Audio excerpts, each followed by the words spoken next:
Well, hello, everyone. Welcome to Unmuted Love. I'm C. Eshelman. I'm your host for this program. As you know, I'm your intrepid parenting traveler. And today I'm delighted to invite Caroline Griswold, who is the founder of Fertile Ground Parenting. And we're going to talk about joy today, which I'm delighted to talk about because it's so hard for me to hold on to, as you know, because I probably talk about this off and on, everybody. So welcome, Caroline. Thank you for joining me today. Thank you so much for having me. So great to be here. Yeah, so I could introduce you as a mom to is it preteen or teen? Preteen. He's a preteen. Yeah, he's He's almost a 12. preteen. Yeah, that fun age. Oh, yeah. That's right. Right. So you are a parenting coach and you are a certified hand-in-hand parenting coach. Where's that housed? We're based in California, but That's we what I thought. have instructors all over the world. So in many, many countries, there's about 250 of us. Yeah, that's awesome. I've looked at a lot of the materials before. I thought it was California, but I'm like, maybe it was Arizona. And that you are trained by Magda Gerber's educaring approach. Yeah. Right. Right. And you are supporting parents when it gets hard to parent, which of course is what I'm doing too.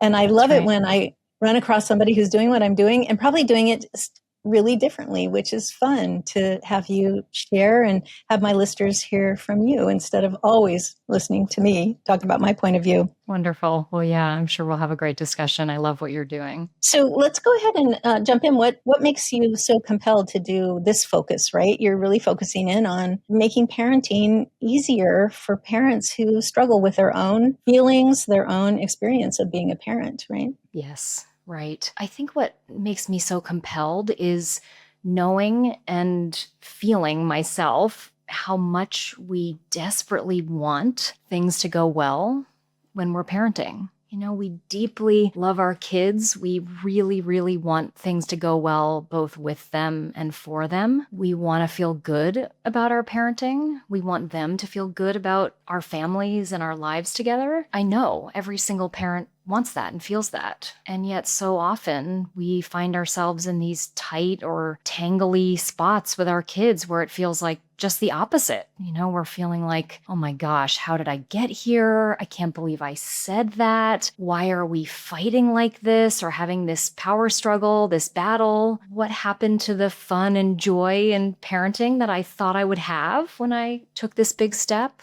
right? So it's just that, you know, that we want it so much. We long for it, I think, with our whole hearts. And I longed for that too. And I saw very early in my parenting, like within days, weeks of my son being born, that, oh my gosh, this is going so differently than I thought it would. I need help to, you know, kind of climb back to where I want to be. So that's what I hope to offer parents, is a road back to feeling more joy, feeling more connection, feeling more like the parents we want to be for our kids and with our kids. Yeah, that's great. I remember that same thing happening to me. I wanted to have kids for so long. I tried so hard in so many ways to get kids and finally adopted kids. Literally within 2 weeks, I'm like, oh my goodness, I have no idea how to parent. First of all, I thought I did. I was a therapist already. Yes. Marriage and family child therapist. I'm like, well, where's the education in the child part I didn't get? But probably even had I had it, it wouldn't have worked, right? Because my kids were traumatized and they had trajectories of their own, basically. But what I experienced was my mother, the things I disliked about my mother, not all the things, because I actually liked some things about my mother, but those aren't the things that were coming out, right? The things that were coming out were just, you know what? The sound of the way her face looked, which I think is interesting. Like, I don't know how my face looked because I couldn't see it, but I could hear the sound in my voice that reminded me of how her face looked when she was angry with me. I was mortified to find out that this was part of me, which I never knew really existed. Right. Our kids have this uncanny ability to draw forth from us, you know, I think both sides, right? The most beautiful, tender, warm, compassionate parts of us. And then these other parts that seem to kind of come from the very depths of our oldest hurts, you know, the places where we really didn't get held in love the way we needed to or wanted to, as we all do. It's alarming, right? When that happens, the hard stuff happens. Exactly. It's alarming. I was alarmed. I really was. And I couldn't change it either by myself. I would just like make a commitment. I am going to be very kind. I'm going to be who I am with my kids. And I just buckle down and really try to control it. And I just couldn't. Out it would come. I always say to people, you get the kids you need, right? I definitely got the kids I needed because I had trauma in childhood and my kids were traumatized and they were just walking on every single nerve I had that was related to my childhood, and I didn't realize actually until I got my kids how much I wanted to be loved by them. Mm. And then my kids, of course, were harmed. And so they were trust challenged. And, loving me was the last thing on their mind. They were just trying to survive me. Yes. Those were the perfect kids for me, although I didn't realize that for a while. Yes. Right. You had to fight through all of that to be able to see that, I imagine. Yeah. Yeah. People often say to me, I don't know, I'm so things like I'm so disappointed in myself, just as you said, I thought I was prepared. And I feel this way too, right? I read all the books, I took lots of classes, and I had a meditation practice, I had done many years of therapy. I felt I'm really ready. And I felt like I had a strong mind. We come to know what our minds are capable of hopefully, by the time we bring children into our lives. And it's very disturbing to feel like I can't even make an intention and stick to it. The next time, he throws his food on the ground or, slaps me on the face when I go in to, wipe his cheeks or something. It's like it goes out the window, right? So this is why we do what we do, I think, right? Because there's a gap between what we want, what we deeply wish for, what we hope to be able to do, and actually, being able to do that.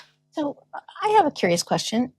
Do you think that's everybody, or do you think it's just certain people who have trauma in their histories? I actually am kind of curious about it. Yeah. From somebody who works with this all the time. I think it's everybody, but I also think there are degrees of hurt and pain that we have to wade through. And I think that has a lot to do with what we received, how much trauma there is, little T trauma or big T trauma. My personal feeling about why that happens, even if we're raised with parents who are very, very conscious. I imagine everybody listening to your podcast is a conscious parent, right? They really want to do things differently than maybe their parents did. They want to be sort of awake to what their kids are needing and wanting.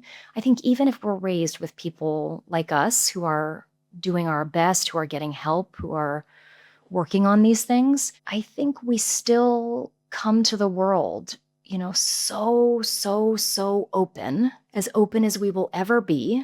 Our hearts are wide open, our bodies are vulnerable, and we are raised by people and by a world that doesn't know how to treat beings that are that open with real, tender care and to protect them from being harmed. Even if we're careful, we get hurt. So I think we all deal with it. We all carry things into our parenting, but I think how hurt we got and how much help we got to work with that changes how difficult it is or how much time it takes, or both. Right. It's so interesting. It feels like a tiny design flaw that that we would come into the world so open to parents who like, what? I don't remember being open. Now I just want you to grow up and be what I want you to be. Right. It's a big design flaw. Yeah. Sorry, God. Yeah. Sorry, creator, universe. Sorry. But I think it's a design flaw. I actually sometimes think that about coupling as well. It's like, what? We're supposed to couple. Men and women are supposed to couple. Women and women are supposed to couple. Men and men are supposed to couple. Anybody's supposed to couple? I don't know. How do we do it? It's a miracle when we do for, in any kind of healthy way. It really is. Yeah, completely.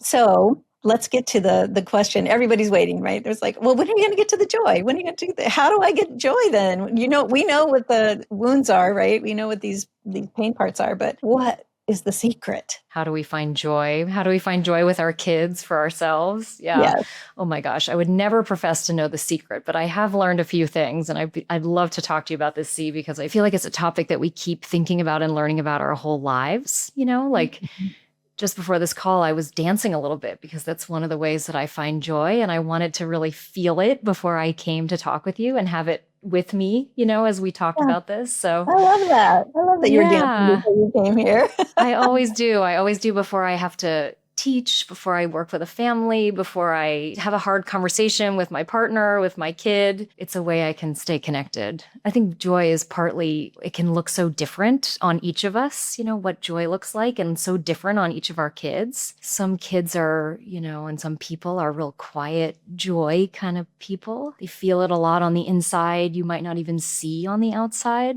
what it looks like. Some of us are really exuberant. We jump up and down and we run around, and I know lots of kids like this, and sometimes we mistake that joy for something else, but there it is. It depends.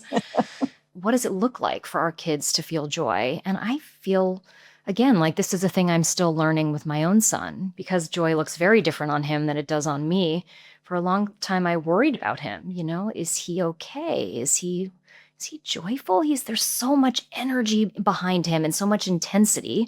I have a really big feeling, intense kind of guy. Joy can sometimes look for him like it's really mixed with something else, like not anger, but could be, some kind of intensity. Yeah. So first we need to know, what does it look like on my kid, and how can I recognize it when I see it? It doesn't look like a movie version of joy. Joy doesn't always look like a movie version.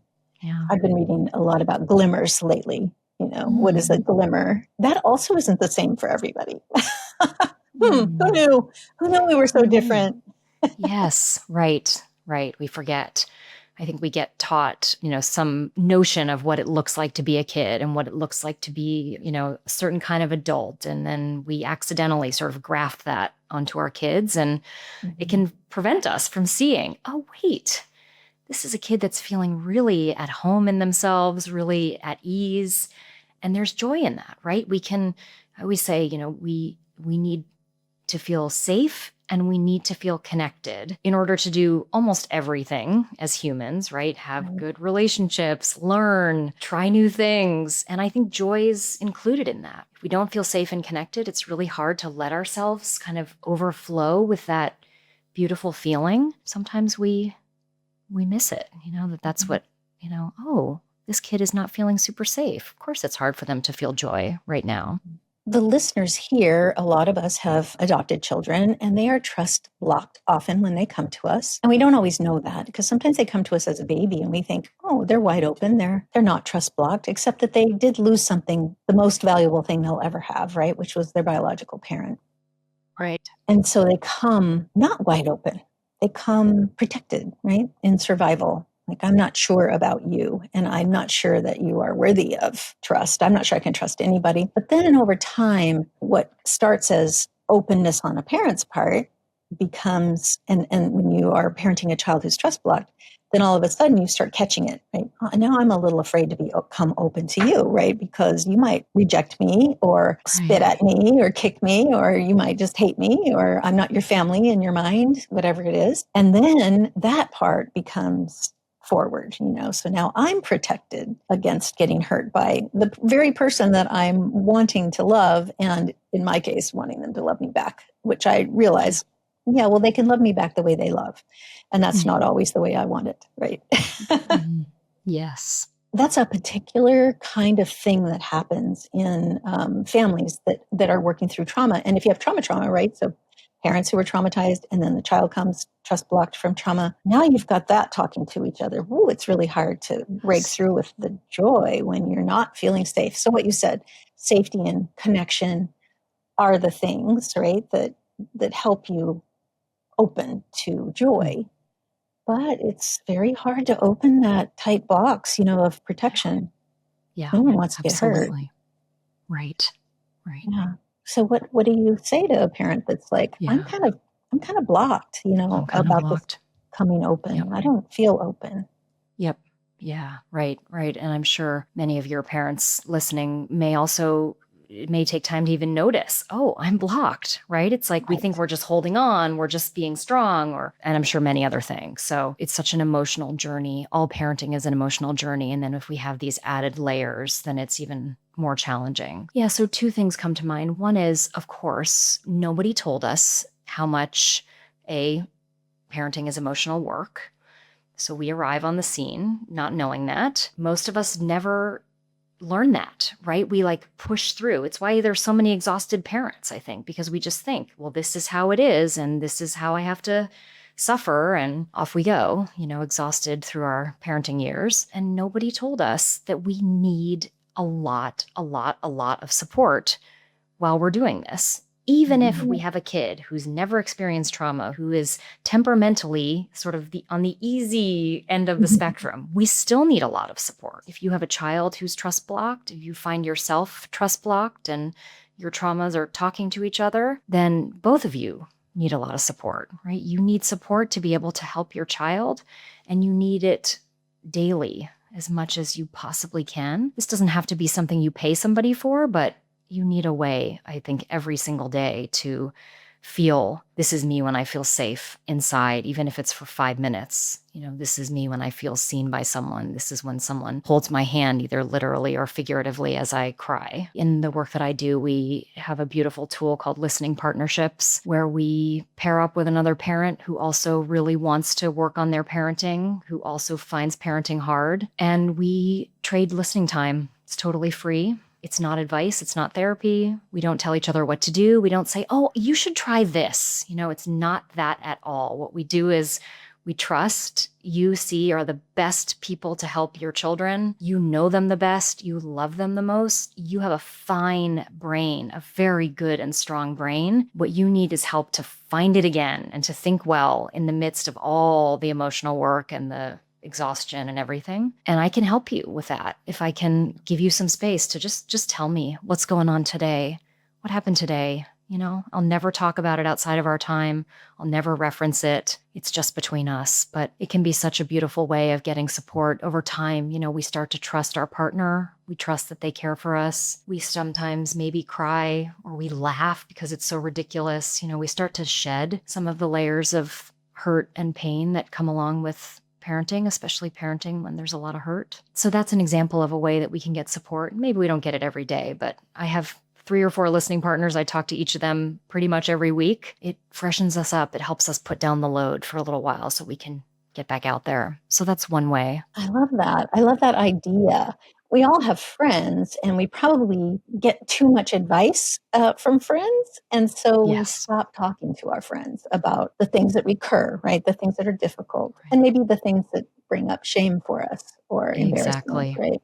So we don't really share that. So our friends really are not getting, first of all, they get tired of hearing it, our trials and tribulations, but we're sparing them, right? Hearing our deeper thoughts, perhaps.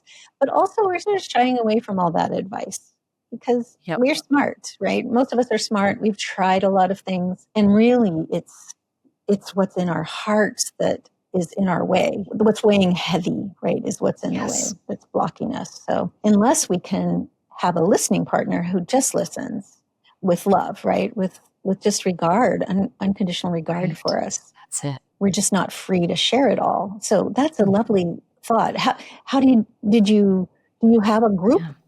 Yeah, I can tell you. So I'm sure we can put this in the show notes too, but there's through hand in hand parenting. You can join our community for free. We have a thread where people can post looking for listening partners. We also have a short sort of self-guided course people can do to learn how to do this because it is a little strange. We have to sort of learn how to not do social things like, oh, how was your weekend? And, chit chat. Right. And that's what makes it beautiful, but it is different for us. So yeah, there's a way to do that and to learn how to do this and get started. For sure, that will be in the show notes because I know that all the listeners want that. Right? I know. And it's hard to come by. I wish I could give, every parent on the day that they receive their child, hand them a listening partner. Wouldn't it be great if we had that from the very beginning? Yeah. Sure. And that's a way of sort of, taking off one of those layers, right? That you just say everything and let it go so that you can show back up like, okay, I'm not carrying this big bag of stuff, right? Just a lot of mixed emotions and feelings and hurts and resentments even and regrets. There's a lot. There's a lot of grief in parenting. Exactly. That's right. And there's room for all of that. And I will say, in my own parenting, I've worked on things in my listening partnerships that have taken me a long time to puzzle out. My son went through a period where he wouldn't leave the house. During COVID and after COVID, I think he got freaked out, and his own temperament plus that really intense time. And it was so frustrating. I was so furious at him, and I was baffled, and I was frustrated. And it brought up all kinds of helplessness in me. Like, well, I can't even get my own kid out the door, and why? And every time I brought it to my listening partnership, and sometimes I would just scream all the things that I wanted to say to him that I somehow, held back. Sometimes I cried. I'm just so overwhelmed and frustrated. And I just needed someone to just let me do it. Let me do that, and over time, I just recovered my capacity to go, oh, wait, afterward, I haven't tried this thing. I'm going to try something different. I'm going to try being playful with him. I forgot I could do that. I'm going to try. What if I, let him say no? Just so our brains start to work better the more we get this kind of space. Mm-hmm. And I sure found that to be true, that following COVID, a lot of parents were experiencing their kids to say, no, I'm not going to school. I'm not doing this anymore. I'm not doing it that way. And a lot of people, actually adults, right, didn't want to go back to work. They don't want to go to restaurants anymore. Some people don't want to go to the grocery store anymore. I mean, a lot of things changed culturally around the world, really, right, from that experience. It was so traumatic and so scary. In a strange way, right, that it hit everybody one way or another, and some people more tragically than others, but it still changed our lives. And so I think there's a lot of recovery at this point still happening. A lot of kids still refusing school.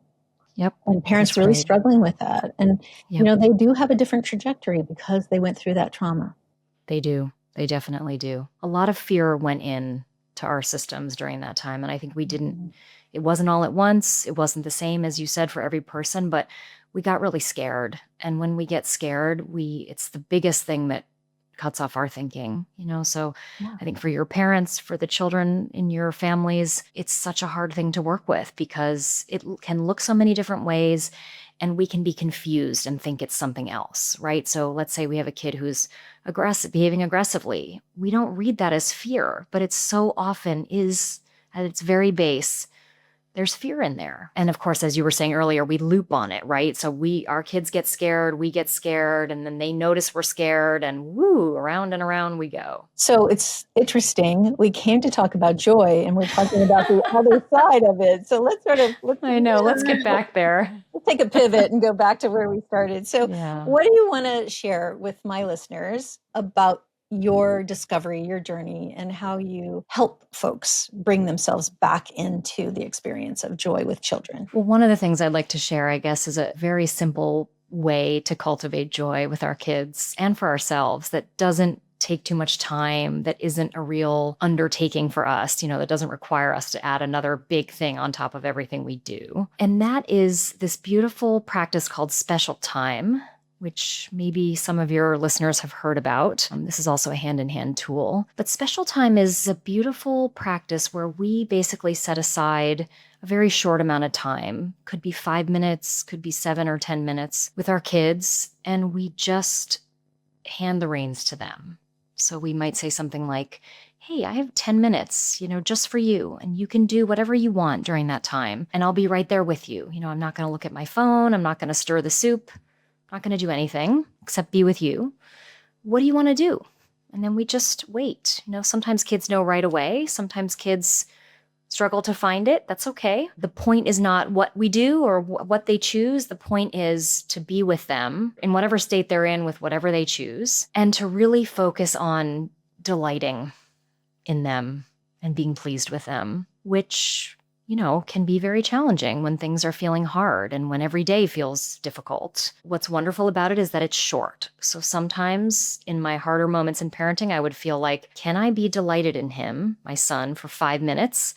I think I can. I don't think I can do 6, but I think I can do 5. Can I be delighted when he chooses that game that I really don't love, which he sometimes would? I think I can. That's what we offer them. And there is something so special, speaking of special time, about us really saying, nothing will move me from your side. during this time. I give myself totally to you, and I sort of beam my appreciation for you, my delight in you at you while you do this. Sometimes, as I said, it takes a minute, but what I find is that this can beautifully kind of stoke our own appreciation and our delight in our children. I often look at my son's face when we're doing special time. He's very sort of carefully doing a drawing that he wants me to watch him do. Or when he was littler, he wanted to always play with his stuffed animals. So this one had to go over here and this one had to do this. And I would just watch him, and just think, that's my boy. Look how beautiful he is. Look how, focused and interested he is. And, I would feel the joy of being his parent again. And our kids, sometimes in the moment, sometimes later, often show us how it feels to be really cared for in that way, to not be second after our phones or second, third, of course we want to pay attention to them, but so much calls to us, So for that little amount of time, it can be really powerful. I liked I think you said beam delight at them. Yes. And I often talk to parents about gleam beaming their kids, right? What is gleam beaming? It's looking at them like they're the best thing ever. Like you look at a precious newborn baby, right? Like they can do no wrong, those little babies. And you just glow, right? When you're looking at them and like, when was the last time you looked at your child that way? And that's what we have to offer every single day, is just a little taste of delight in them. That's right? it. And it's such a gift. It's a gift to get. Like I have a colleague that whenever she sees me walk in, I'm not in my office very often anymore because I work at home, but whenever I walk in, she'll jump up and she'll gleam beam me. And we just have a big hug, and it's so delightful. And I'm like, oh, that feels so good to just know I'm loved right now in this moment for a second. And then we go back to doing whatever we're doing. But it's such a good feeling, right? It's a hit of dopamine, probably. It's probably really what I'm experiencing. But like, what if our kids could have that, regularly, just a hit of, you are the best thing, Yep, exactly. I can't tell you, often when I share this practice with parents, they'll say, oh, well, that sounds really nice. And, we do something kind of like that. And I'll always say, try it, right? I'm sure that you're spending lots of time with your kids, playing and taking them places and all manner of things. But try it like this, where you commit to yourself to put everything except them to the side. You don't even talk to your partner about what's for dinner, or the doorbell rings, you don't answer it. It's like that sort of I'm all yours kind of feeling is just like you're saying, right? It's so precious and it's vanishingly rare in the world that we live in now, for someone to go, I'm all yours and nothing will take me from you. For even 5 minutes, right? It's very hard to have 5 uninterrupted minutes where you're just present with somebody. Yes. It's amazing, right? It's amazing. Yep. And it's so healing. It's so healing. Like, even if you have hurts between you, just having some time where there's no agenda except being with you and remembering, right? Reacquainting with, oh, my love for you, how adorable I really think you are. And also just that I can be that loving, right? That piece too. Like, it's one thing to be there present for another, but it's also being present with yourself. It's a real gift to yourself to be that present with another person. That's such a beautiful thing to notice. I feel like we get so much in the habit of giving and giving and giving to our kids, right? It just feels sometimes, especially when our kids struggle to kind of feel safe enough to show us that they're feeling good with us and they're feeling love for us. I have a child who does not have a huge history of trauma. He has some smaller traumas in his past, but even he struggles to show me his affection and love. So I have a taste of that. But when we feel like it's one way all the time, we can forget, right? Like like you were saying earlier, I've heard my mom's voice. I don't know what my face looked like, but it's like that, right? Like, oh, this is me when I'm being loving. And it's quiet enough in this moment for me to feel it.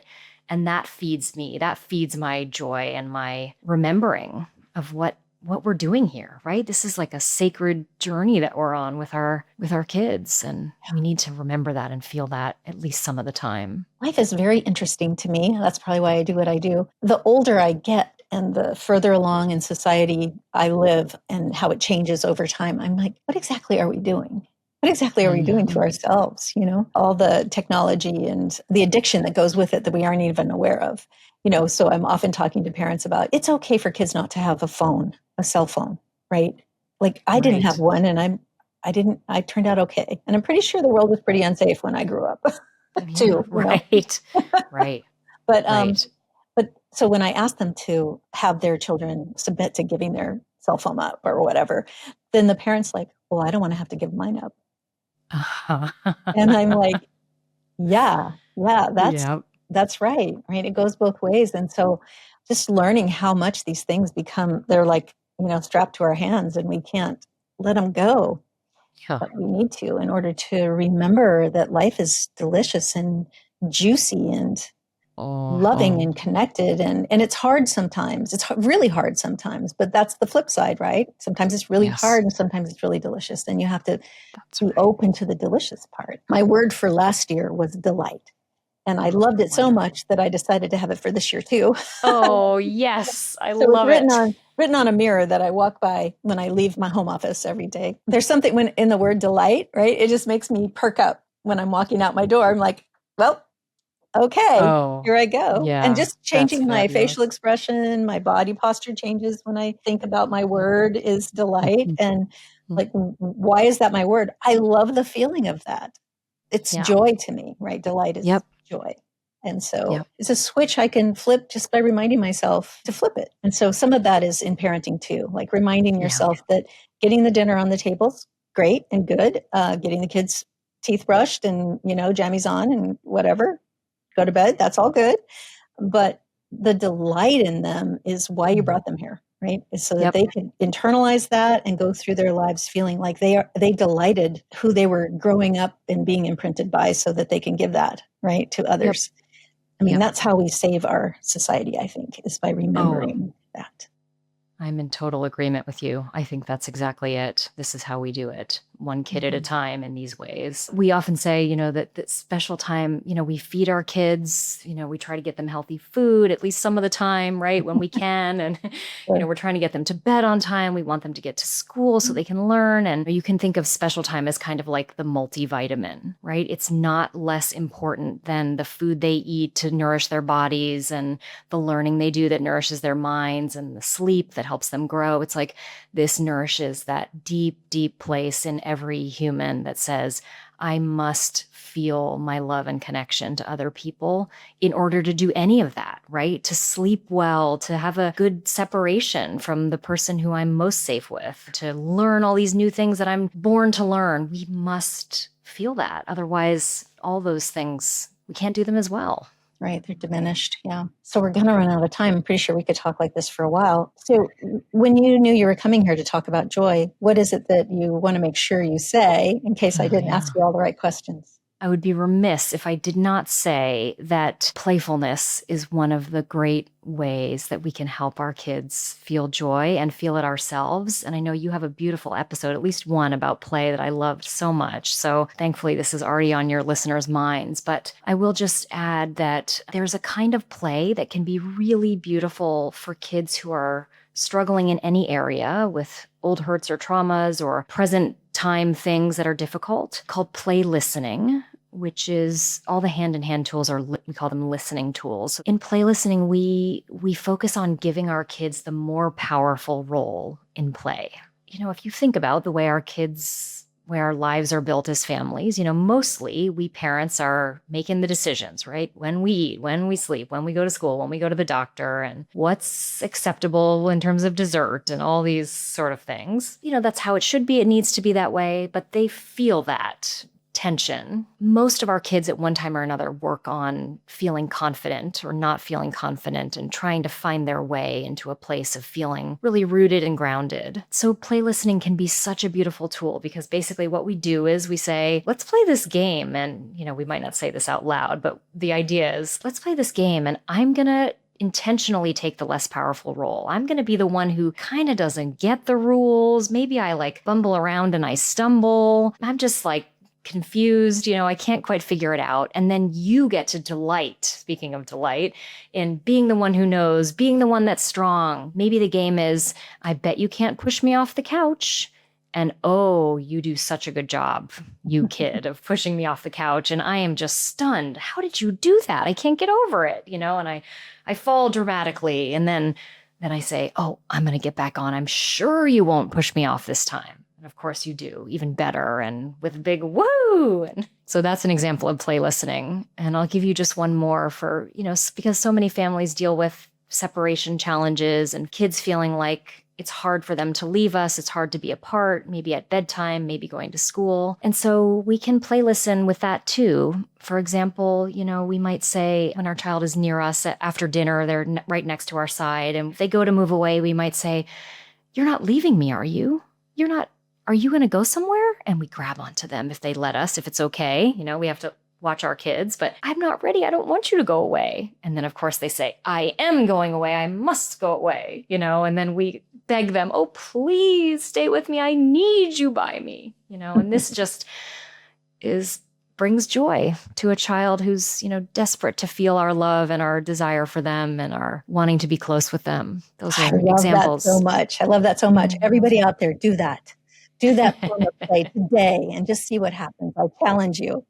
Because that sounds so delicious, right? Just really delightful and delicious. I love that. Caroline, would you share how people can get a hold of you? Of course, all this information will be in the show notes. Yes. So I'm at fertilegroundparenting.com. That's the easiest way to connect with me. And I have lots of ways to be in touch. So I send a message every Monday called the Parenting Pause. It's a short email that has one idea like this, how to play listen with your child around separations, or how to feel closer, how to deal with that wonky off-track behavior that you just don't know what to do with. One short message every Monday in your email. And then on my website, I also have several free downloadable guides. So there's one around aggression that can be helpful, one around bedtime, and then there's one about, since we talked about connection today, 10 simple ways to connect with your child that, again, are really simple, easy. You can tack them up on your fridge and just take a glance at them as you're going through your day and see if you might add one in. Well, that's great. And I know that in our show notes, there are 4 printables, and maybe those are the ones you mentioned. I think so. Yeah. You all can download those and get a little taste of what Caroline has to offer. If you feel a little enticed by today's podcast, I hope you will. So thank you so much for being here today. It's been a delightful conversation, and I hope we do it again sometime because it was fun, and we'll come up with another topic to focus on that we don't really talk about for a long time. I would be delighted to do that. Thank you. Thanks for inviting me. So everybody, thank you so much for tuning in to Unmuted Love today. Isn't it so great to just feel some joy when we're talking about joy? Sometimes that's just delicious and delightful in and of itself. So see if you can gleam beam your kids, and you can do a little, "Oh, please don't leave me. I don't want to be without you" experiment today, and see just how that shifts a little bit in your family life. Unmuted Love is the place you come where nothing is off limits, and that you are seen as the person who matters more than any other person in the world to your child. I'll see you next episode.